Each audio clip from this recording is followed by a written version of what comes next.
भगत जी, नतीजों के बाद ये भी खबरें आई थी कि बीजेपी आम आदमी पार्टी के पार्षदों को खरीदने की भी कोशिश कर रही थी। अब निर्दलीय उम्मीदवार उतारने की बात इस तरीके का आप कह रहे हैं, आपको लगता है कि क्रॉस वोटिंग करवाने के लिए भी कोशिश कर सकती है बीजेपी? देखिए, बीजेपी हर संभव कोशिश कर सकती है कि कुछ भी करके आम आदमी पार्टी को रोका जाए। इन लोगों ने हमारे नेताओं के ऊपर फर्जी मुकदमे कराए, हमारे लोगों को पकड़ के जेल में डालने की कोशिशें करी, हमारे विधायक दिल्ली में खरीदने की कोशिश करी, हमारे विधायक पंजाब में खरीदने की कोशिश करी, हमारे विधायक गुजरात में खरीदने की कोशिश करी। हर जगह ये आम आदमी पार्टी को तोड़ना चाहते हैं, लेकिन ये आम आदमी पार्टी के लोग हैं, अरविंद केजरीवाल जी की सेना के सच्चे सिपाही हैं, जो देशभक्ति के जज्बे से इस आंदोलन रूपी पार्टी आम आदमी पार्टी में आए हैं। ये बिकने वाले नहीं हैं। हम उस मिट्टी के नहीं बने जो बिक जाए या बीजेपी के दबाव में आ जाए।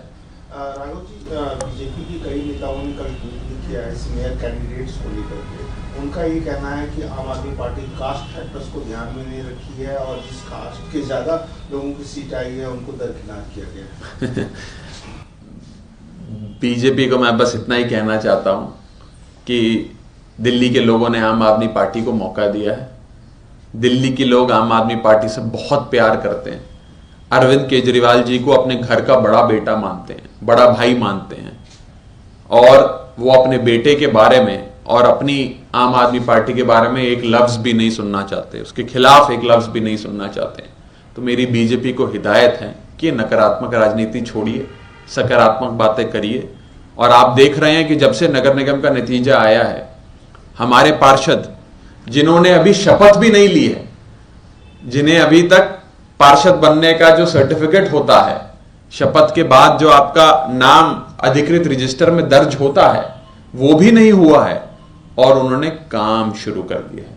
दिल्ली को साफ करना शुरू कर दिया है। दिल्ली के कोने कोने से तस्वीरें आ रही हैं, वीडियोस आ रहे हैं कि वो गलियां, वो मोहल्ले जो करीब 10, 12, 15 सालों से साफ नहीं हुए थे, जहां कूड़े का ढेर पड़ा था, जहां मलबे का ढेर पड़ा था, वो सारी जगहें साफ होने लग गई हैं। अब दिल्ली को साफ होने से कोई नहीं रोक सकता। ये अरविंद केजरीवाल जी की एमसीडी है। अब ये दिल्ली को साफ करेगी, चमकाएगी, सुंदर बनाएगी, और सुंदरता के मामले में देश की नहीं दुनिया की राजनीति बनाने का काम ये अरविंद केजरीवाल जी की नगर निगम की सेना करेगी। Sir, you got the number, आपके पास नंबर्स हैं जो इसके लिए काउंसलर्स हैं आपके पास। अगर बीजेपी सपोर्ट भी कर रही है तो इसमें अनडेमोक्रेटिक या कुछ इलीगल क्या है? अगर इफ दे आर सपोर्टिंग तो मेरा इसमें कुछ गैर कानूनी तो नहीं है। मैंने गैर कानूनी शब्द का भी प्रयोग नहीं किया। मैंने तो राजनीतिक शुचिता की बात करी कि अगर लड़ना ही है, मैदान जंग में दो सेनाओं के बीच लड़ाई होती है या दो सेनापति लड़ते हैं, तो सीधी लड़ाई दोनों सेनाओं की होनी चाहिए, दोनों सेनापतियों की होनी चाहिए। आप ये बोलें कि हम तो अपनी सेना नहीं लाएंगे, हमारा सेनापति तो छुट्टी पर है, वो तो जंग में नहीं आएगा, लेकिन पीछे से एक आजाद उम्मीदवार भेजकर पीठ पे वार करना इतनी बड़ी पार्टी को शोभा नहीं देता। ये मेरा सुझाव है उन्हें कि निर्दलीय प्रत्याशी की आपको क्यों जरूरत पड़ गई। लड़ना ही है तो मैदान जंग में खुलकर आओ, थोड़ा साहस जुटाओ, थोड़ी ताकत जुटाओ और करो अरविंद केजरीवाल और आम आदमी पार्टी का सामना। क्या इस निर्दलीय प्रत्याशी आने से कुछ आम आदमी पार्टी असहजता महसूस कर रही है? आपको मेरे चेहरे से लग रहा है मैं असहज है? मेरे चेहरे की मुस्कुराहट क्या बता रही है आपको? बिल्कुल भी असहज नहीं है, लेकिन एक जिम्मेदार राजनीतिक दल होने के नाते और बीजेपी के मुख्य विपक्षी दल एक भारत की राजनीति में भी और दिल्ली की राजनीति में भी होने के नाते एक सुझाव छोटा सा बीजेपी के सामने हमने पेश किया है। सुझाव मानना ना मानना उनका अपना निजी फैसला है। राघव सर, एक क्वेश्चन है। राहुल गांधी की यात्रा दिल्ली एंटर कर चुकी है, शुरू भी हो गई है। बीजेपी कह रही है कि नफरत फैलाने वाली यात्रा है। आम आदमी पार्टी का क्या कहना है? दूसरा, जिस प्रकार से कोविड का एक सिनेरियो अदर कंट्रीज में दिख रहा है, सरकार भी अलर्ट है, दिल्ली सरकार भी लगातार बैठक ले रही है और वहां देख रहे हैं मास्क के सब कोई भी प्रोटोकॉल फॉलो नहीं किया जा रहा है। देखिए, पहली चीज तो यह है कि अगर सरकार कोई प्रोटोकॉल, मैंडेटरी प्रोटोकॉल जारी करती है तो उसका पालन सबको करना चाहिए। जहां तक मेरी जानकारी है, मैंडेटरी प्रोटोकॉल अभी तक शायद सरकार ने जारी नहीं किया है। जब वो जारी हो जाएगा तो वो सब पर एक समान लगना चाहिए, कोई किसी भी राजनीतिक दल का हो, कोई भी यात्रा कर रहा हो। लेकिन हम इंतजार करेंगे कि सरकार प्रोटोकॉल जारी करे। और मेरा भारत सरकार को संसद में भी यही सुझाव था और संसद के बाहर भी यही सुझाव है कि कहीं आप लोग देरी ना कर दीजिए। हमने फर्स्ट वेव और सेकेंड वेव के दौरान देखा कि जो शुरुआती साइंस होते हैं, अर्ली साइंस होते हैं, उसे कहीं ना कहीं भारत सरकार ने पहचानने में और उसकी गंभीरता समझने में देरी कर दी थी, जिसके चलते फ्लाइट्स की आवाजाही चलती रही, जिसके चलते इन्फेक्टेड लोग भारत में आते रहे और जिसके चलते पूरे देश में फर्स्ट वेव सेकेंड वेव में हमने देखा त्राहिमाम हुआ।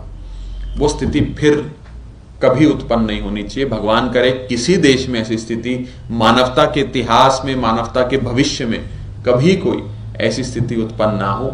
इसीलिए मेरा सुझाव रहेगा केंद्रीय स्वास्थ्य मंत्री को, केंद्र सरकार को, कि चीन से आने वाली कनेक्टिंग फ्लाइट्स के बारे में, फ्लाइट ऑपरेशंस जिसमें चीन एक क्रिटिकल कंट्री होता है, उन फ्लाइट ऑपरेशंस के बारे में थोड़ा सोच विचार करें। जरूरत हो तो चीन से आने वाली डायरेक्ट या इनडायरेक्ट फ्लाइट्स को बैन किया जाए, उस पर प्रतिबंध लगाया जाए, ताकि भारत के अंदर वो वायरस आ ही नहीं पाए। एक बार वायरस आ गया और फैल गया तो हम सब फिर डैमेज कंट्रोल में लग जाएंगे, हम क्योर यानी कि उसका समाधान ढूंढने में लग जाएंगे। अंग्रेजी में एक कहावत है, prevention is better than cure. हम प्रिवेंशन की ओर चलें, फ्लाइट्स की आवाजाही के बारे में विचार करें, और क्योर बाद की बात है जब कहीं वायरस फैलता है। पहले प्रिवेंट करके ही उस वायरस को रोक लिया जाए और भारत की सरहद के भीतर उसे ना आने दिया जाए। सर, आप because you are Punjab MP, आपने पार्लियामेंट में भी फार्मर्स की वॉइस जो कंसर्न थे रेस किए अपर हाउस में। मेरा क्वेश्चन है कि सर पंजाब में प्रोटेस्ट चल रही है जीरा में अगेंस्ट द लीकर फैक्ट्री। आप जब यहाँ पे टिकरी में प्रोटेस्ट, जो दिल्ली बॉर्डर्स पे प्रोटेस्ट होता था, तो आप बोलते थे कि जो मोदी गवर्नमेंट है वो केस दर्ज कर रही है, इन पे कर रही है। जीरा में जो फार्मर्स प्रोटेस्ट कर रहे हैं उन पे एफआईआर भी हो गया, इलेक्ट्रिसिटी थेफ्ट पे भी एफआईआर हो गया है, उसके बारे में क्या कहेंगे? देखिए, वो मामला सब जुडिस है।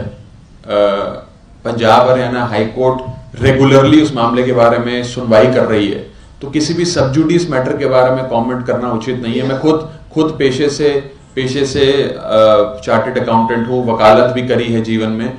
हमारा ये मानना है कोई सब जुडिस मैटर जिसमें सरकार अपना बयान कोर्ट के भीतर रखती है, उस विषय पे मैं ज्यादा नहीं बोलना चाहूंगा। साथियों, भारतीय जनता पार्टी ने एक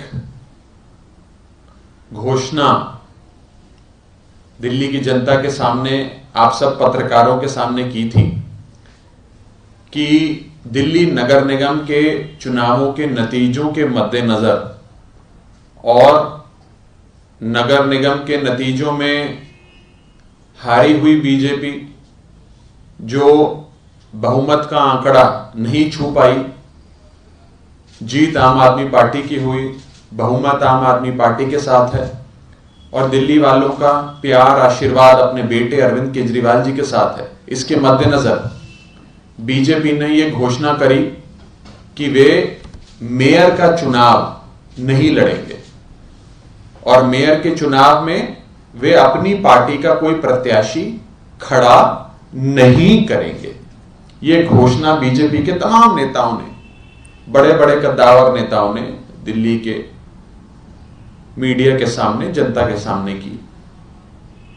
लेकिन अब खबरें यह आ रही हैं कि बीजेपी एक निर्दलीय, एक आजाद उम्मीदवार, एक इंडिपेंडेंट कैंडिडेट मेयर के चुनाव में खड़ा करने जा रही है, और उस इंडिपेंडेंट कैंडिडेट को बीजेपी के तमाम पार्षद सपोर्ट करके आम आदमी पार्टी को चुनौती देने जा रहे हैं।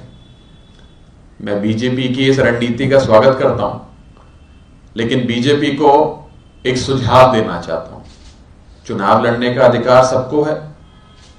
आप अपनी पार्टी को सामने रखकर या सामने आकर मैदान में चुनाव लड़ें, या पीछे से चोर दरवाजे से निर्दलीय चुनाव लड़ें, फैसला आपका है।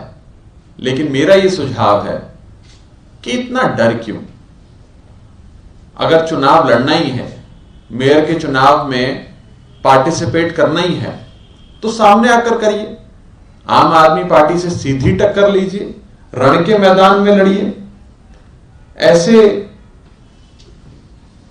पीछे से चोर दरवाजे से वार करना और एक निर्दलीय के, एक स्वतंत्र, एक आजाद उम्मीदवार के सहारे उसके कंधे पे रख के बंदूक चलाना, इतनी बड़ी पार्टी को, जो अपने आप को विश्व की सबसे बड़ी पार्टी कहती है, उसे शोभा नहीं देता है। हिम्मत है तो सामने आकर लड़ो, हिम्मत है तो मेयर के चुनाव में अपना प्रत्याशी, अपनी पार्टी का, अपने पार्टी के नाम पे प्रत्याशी को आगे लाकर लड़ो।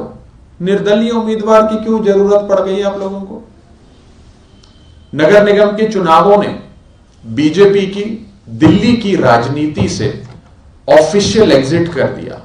ऑफिशियली, आधिकारिक तौर पे बीजेपी को दिल्ली की राजनीति से निकाल बाहर किया दिल्ली के लोगों ने नगर निगम के चुनावों में। ना ही बीजेपी अब विधानसभा में है और ना ही बीजेपी अब नगर निगम में है।